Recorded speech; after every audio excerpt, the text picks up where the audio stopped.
আল্লাহর রাসূল সাল্লাল্লাহু আলাইহি ওয়াসাল্লাম সম্পর্কে আমি কি বলবো? তিনি না অনেক বেশি লম্বা, না খাটো, না স্থূলকায়, না শীর্ণকায়।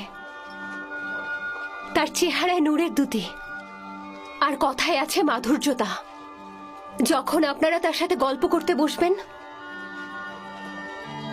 মনে হবে সারা জীবন এভাবেই গল্প করে তার সাথে কাটিয়ে দিই। আর তিনি চলে গেলে মুহূর্তের মধ্যে আপনি তার অভাব অনুভব করবেন। তার চোখে তাকালে আপনি নূর দেখতে পাবেন।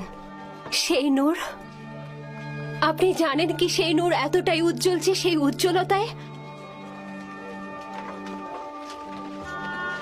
রহমত বর্ষিত হয়। আমি আর অপেক্ষা করতে পারছি না। আমি কখন তাকে দেখবো আর মনে প্রশান্তি ফিরে পাবো।